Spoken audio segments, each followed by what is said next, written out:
Authorities in the Philippines are piecing together how the teen suspect in yesterday's school shooting in the southern city of Zamboanga was able to bring firearms onto campus to shoot dead first his schoolmate and then himself. According to the Interior Secretary, the 14-year-old entered the grounds in his father's car, bypassing bag checks at the pedestrian gate. The student killed a 15-year-old grade 10 student before turning the gun on himself.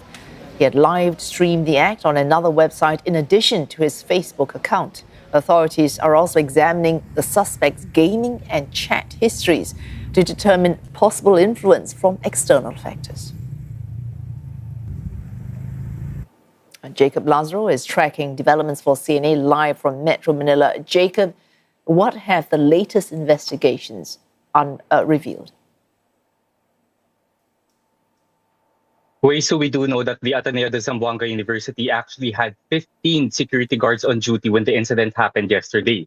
Now, they usually do inspect the bags at the gate, but the 14-year-old perpetrator was able to slip past security, even though he was carrying two guns because he was riding his father's car. That's why his bag and himself was not frisked. Now we've discovered that both guns actually belong to the father of the perpetrator. One was a privately owned pistol. The other one was issued by the Bureau of Customs, where the father worked as a security officer. Now, Education Secretary Sonny Angara actually met with university officials in Zamboanga, but the motive of the perpetrator remains a mystery, especially since he doesn't really fit the usual profile of a child in conflict with the law. First, he was the valedictorian of his class. He had a strong family network, and that there was no immediate report or history of bullying linked to him.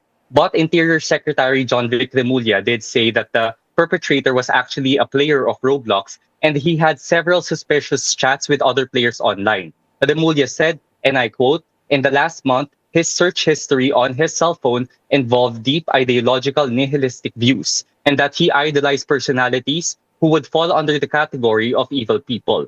That's why authorities suspect that he was influenced by dangerous content online."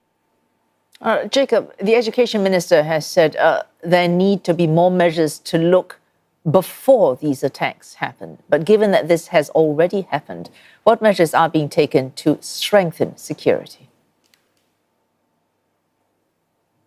So first of all, Malacanang announced just today that there will be a nationwide safety drill that will be held on August 25 to help curb the rising violent incidents in schools. Now, the Department of Education and the Interior Department have agreed to sign a memorandum to strengthen the security within schools, bolstering the security within schools by because currently the presence of police officers are limited to the perimeters outside the school, and this memorandum would allow the presence of barangay officials inside the school so that they can act quickly since they're more familiar with their communities. Now, this also includes setting up more metal detectors, CCTVs, and hiring more security guards, especially for public schools. Now, both the Interior Department and several senators agree that the gun laws need to be tightened in the country.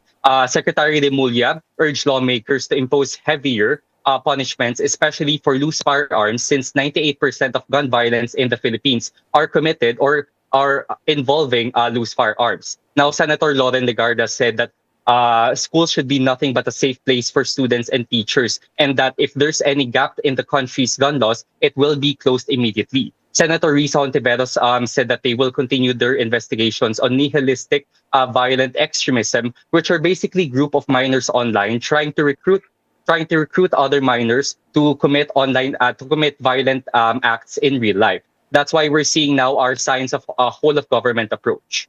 Oh, thanks. Jacob Lazaro reporting for CNA live from Metro Manila. Of course, this is the second fatal school shooting since June.